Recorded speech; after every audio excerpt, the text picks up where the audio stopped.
Welcome back to Count Me In, IMA's podcast about all things affecting the accounting and finance world. I'm your host, Adam Larson, and for this week's episode, Mitch spoke with the CEO and founder of LeaseQuery, George Azih. This conversation focused on ASC 842 and how lease accounting software can help businesses enhance their processes when complying with the new lease standards. George also offers a unique perspective on future changes to accounting standards. So let's go to the conversation to find out more.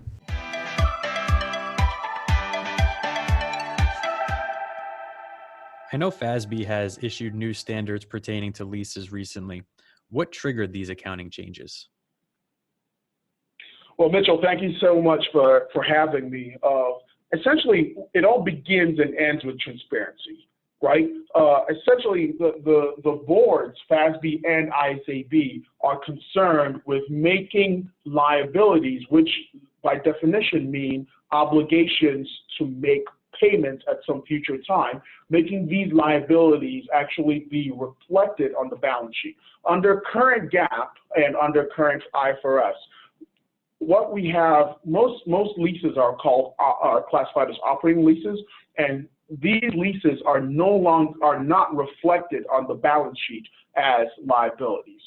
The boards are trying to increase transparency and make financial statement users understand said transparency. And what they're trying to do is make those obligations to make lease payments be reflected on the balance sheets of companies that are, entering into said lease transactions. And what are the biggest challenges with these new rules? How have accountants been working through some of the challenges to make sure they're complying with these new regulations? Well, interestingly, there's three major items, right? One is complexity, the second is time, and the third is completeness. So let's start with complexity. The rules, the new lease accounting standards, are 492 pages, right? 492 pages of documentation. Literally, these are, it's a thick stack. So the sheer complexity of the new lease accounting standards is a big challenge. There's also some amorphous or ambiguous details there, right? Where companies have to, it's not exactly rules-based. So just to predicate this, FASB is moving from rules-based accounting to principles-based accounting. What this means essentially is that rather than give you the exact means to explain the way things are supposed to work, they're giving you a general guideline. And what that means essentially is that it's not in black and white, right? So there's a lot of challenges with, first of all, understanding the spirit of what the boards are trying to issue versus the actual way they want you to account for it.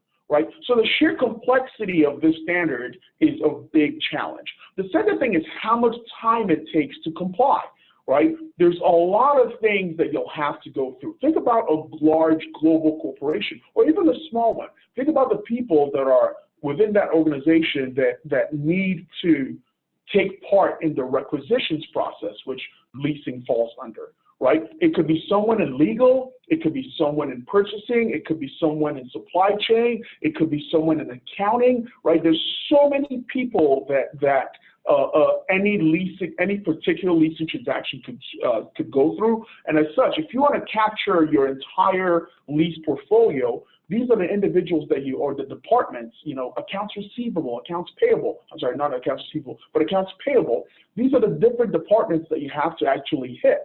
So in a global corporation, it takes a lot of time to coordinate such efforts, right? The last part is completeness. It is very difficult for large corporations or even small corporations to determine, okay, what is my actual portfolio of lease transactions, right? It's not just, the challenge here is that you don't identify a lease by reading a contract and it says you are leasing this asset, right?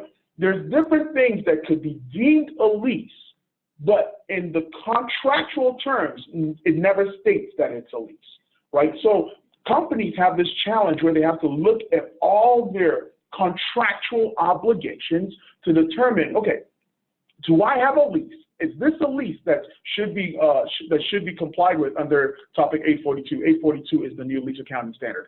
Is this a lease that should be followed under 842, or is this a service contract? Right. So the big three things there are complexity, as I said, time, and completeness. Actually getting a complete look at your entire portfolio. And now, what are your personal experiences with these new lease accounting rules? What specifically triggered your initiative of creating LeaseQuery? That's a great question. In my previous life, I used to work in financial reporting and in accounting research, and that was my main role. Essentially, what that meant is I had to look at what the upcoming guidance from what's called the EITF, which is called the Emerging Issues Task Force, which is a subset of the FASB, and figure out, okay, what are the upcoming rules that they're going to make, and how do I make sure that the company gets the preferred accounting treatment, right? So that was my main role.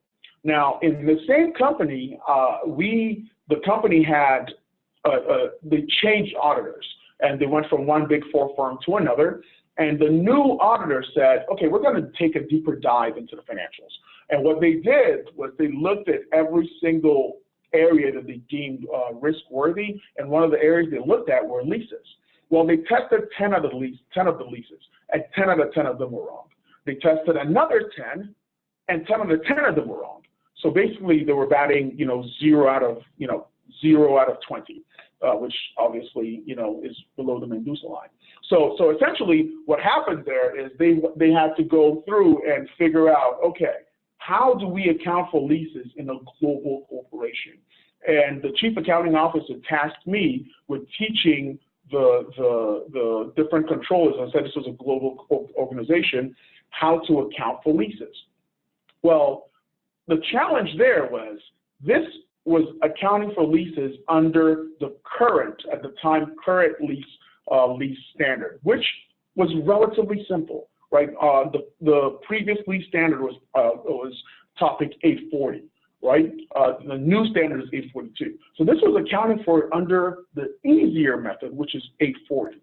Now the board changed it obviously to 842, and in my role as accounting research and financial reporting, in that role, I knew that the boards were changing the rules, right? Going from this easy process to the new, more complex guidelines.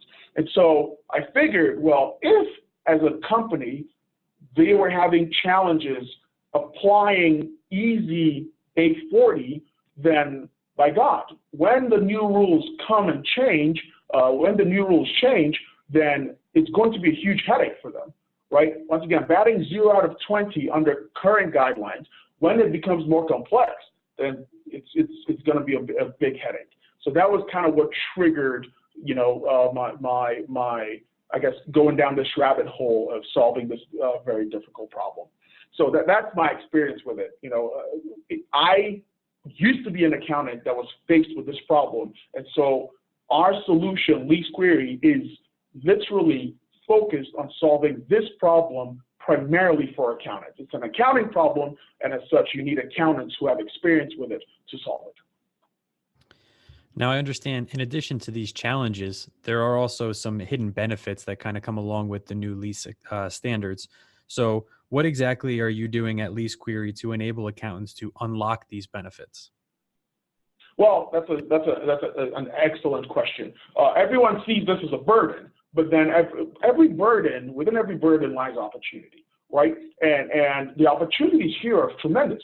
As I said, having a holistic view of all your leases in one place, that is a huge advantage, because then you can start to become strategic, right? If you look right now, only 54% of public companies have actually adopted the new lease accounting standards, right? Only 54%. That's a testament to how complex it is. Now, the 54% that have actually adopted tend to see a lot of great benefits, one of which is they now have a holistic view of their assets, right? There are companies out there that are still making payments on things like forklifts or copiers that they have since returned. This literally is going on every day. Companies are making payments on assets that they no longer have.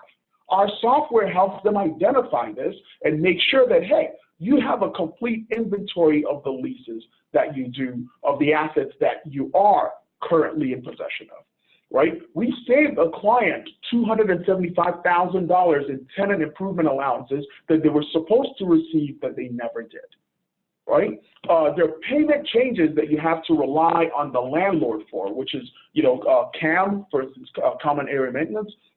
These are payments that the landlord tells you owe, that if you have, more than 30 locations, you don't have the benefit of or the resources to go through and check every single line item that the landlord says that you owe, right?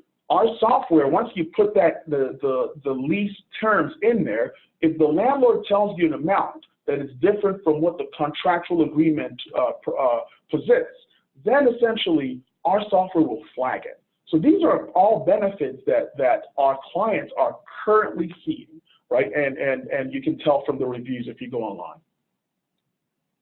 Does that answer your question? Absolutely. Now, I just want to make sure our listeners fully understand that this is a software company. So tell us a little bit more about the innovative software technology that is out there in today's accounting industry, and really, kind of how you're using it and how others may be using different technology to improve efficiency across the organizations of the clients that you're working with. Well, that's excellent, because accounting in general is a very conservative, to put it nicely, is a very conservative profession, right? No one likes a creative accountant, and accountants in general do not like change. So it is an industry that is ready for technological advances. There are companies out there that are doing great things. Companies like Flowcast, for reconciliations. Companies like Workivia for financial reporting. Companies like us, LeaseQuery, right? So technology is affecting the accounting profession in ways that gives accountants more time, rather than chasing down data, to actually analyze data, right? The vast majority of accountants out there spend a lot of time chasing data down and saying, okay, this is how we're going to comply. And as a result, accountants spend a lot of their time in the past. Companies like Workivia, as I said, like Flowcast, even the newer general ledger systems, these companies enable accountants to change data from just being actual data into information, right? There's a big difference between gleaning data, between having data and gleaning information from that data. And that deals with how quickly you can assess and analyze that data, right? In LeaseQuery, we are revolutionizing the leasing industry, because we can tell you, okay, you know what? I had a client the other day that told me that our borrowing rates are spectacular. And I was like, how certain are you of that, right? And he was like, well, I'm pretty sure that they are. I just know. Well, a lot of times you can't just know. You have to glean that data. We've got borrowing rates from thousands of companies, right? We've got over 1,000 clients now. And essentially, we can tell you where your borrowing rates lie as opposed to others. Obviously, we don't share that data, but as a general rule, we can figure out, okay, what companies have the best borrowing rates and where are they getting those rates from? Right, so these are things that this is data that we have, right? And we can parse and analyze and be able to tell companies, okay, well, you think your borrowing rates are great, but they're compared to others in your industry, they're really not that great, right? Or they're average, or they are great, right? Either way, we can verify the data that you think you know. Now, technology in general is really taking over the entire accounting profession. And, based on the advancements that you've already discussed, if you had to guess, what other new accounting standards may be coming down the pike, or other change in regulations that accountants, particularly our listeners, may need to be aware of coming up in the future? Well, I think once again, it all goes back to transparency, right? So there's going to be more transparency and not less, right? Essentially, what happens here is the FASB and the boards, just because of the sheer volume of data that there is out there, the boards want to make sure that companies are actually disclosing information that's useful to the relevant users of financial data, right? So things like goodwill, CECL, which is accounting for credit losses. These are all areas that could be improved upon. Accounting for, as I said, goodwill for software, just accounting for software transactions, service transactions, right? Items in the cloud. These are all areas that the boards are focusing on. They just released 606, which is accounting for which essentially deals with revenue recognition, right? These are all areas that the FASB and the ISAB, FASB is for GAAP, US GAAP, ISAB is international for IFRS, and even GASB, governmental. These are all areas that these governing boards are focusing on and making sure that, okay, the more they get down to the nitty-gritty of giving financial users information that's relevant, the more they need companies like us, software companies, that'll transform that data into that relevant information. So with all the rules that are coming out, it's almost like it's a symbiotic relationship. As the FASB issues these rules for companies to comply, companies are going to need software, technology-enabled companies to help them with that compliance process, because it's not something that you can do alone. This has been Count Me In, IMA's podcast, providing you with the latest perspectives of thought leaders from the accounting and finance profession. If you like what you heard and you'd like to be counted in for more relevant accounting and finance education, visit IMA's website at www.imanet.org.